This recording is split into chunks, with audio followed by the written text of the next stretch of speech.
Nurul Islam Center for Higher Education, deemed to be university. Admission open now. Shape your future with NICHE.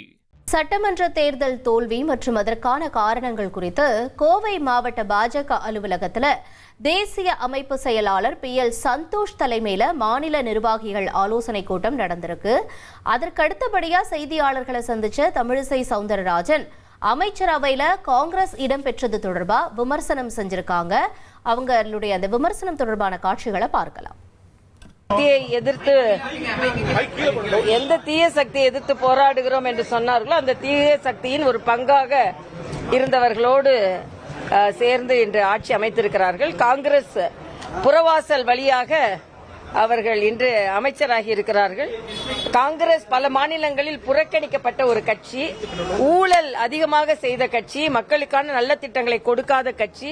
அதனால மாற்றங்களை கொண்டு வருவோம் என்று சொன்ன TVK அது காங்கிரஸையும் வைத்துக்கொண்டு எப்படி செய்கிறார்கள் என்பதை தான் நாம் இனிமேல் உற்று நோக்கணும். அவர்களின் அழுத்தத்திற்கு எந்த வகையிலும் புதிய ஆட்சி இடம் கொடுத்து விடக்கூடாது. குறிப்பாக இப்பவே PM ஸ்ரீ புதிய கல்விக் கொள்கை இவையெல்லாம் மக்களுக்கு நல்லது. போன ஆட்சி இதையெல்லாம் வேண்டா வெறுப்பாக அணுகியதால ஒரு மோதல் போக்கை கடைபிடித்ததனால தான் மக்கள் புறக்கணித்திருக்கிறார்கள். பக்கத்தில் பாண்டிச்சேரியில் பாத்தீங்கன்னா PM ஸ்ரீ திட்டம் நிறைவேற்றப்பட்டிருக்கிறது, புதிய கல்விக் கொள்கை. ஆக மக்கள் எப்பவுமே ஆக்கப்பூர்வமாக நடவடிக்கைக்கு தான் ஆதரவு தருவார்கள். இவர்கள் மறுபடியும் இவர்களை எல்லாம் சேர்த்துக்கொண்டு நல்ல ஆட்சி செய்யாம அரசியல் செய்தார்கள் என்றால் மக்கள் மறுபடியும் சிந்திக்க ஆரம்பிப்பார்கள் என்பதை எச்சரிக்கையோடு நீங்க அணுகணும். இன்னைக்கு பதவியேற்பு விழால வந்தே மாதரம் பாடல் தான் முதல்ல பாடியிருக்காங்க.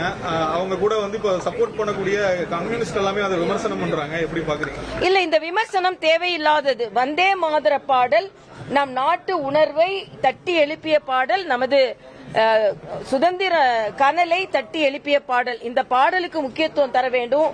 உணர்வு பூர்வமாக இளைஞர்கள் அனைவரும் இந்த பாடலை தெரிந்து கொள்ள வேண்டும் என்பதற்காகத்தான் உள்துறை அமைச்சகம் ஒரு சுற்றறிக்கை எல்லா மாநிலங்களுக்கும் அனுப்பி இருக்கிறது.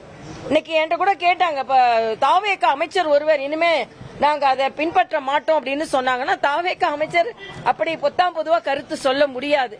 அமைச்சரவையில் காங்கிரஸ் இடம்பெற்றது தொடர்பாக தமிழிசை சவுந்தரராஜன் அவர்கள் விளக்கமளித்த காட்சிகளையும் விமர்சனம் செஞ்சதையும் நாம பார்த்தோம். Nurul Islam Center for Higher Education, deemed to be university. Admission open now. Shape your future with NICHE.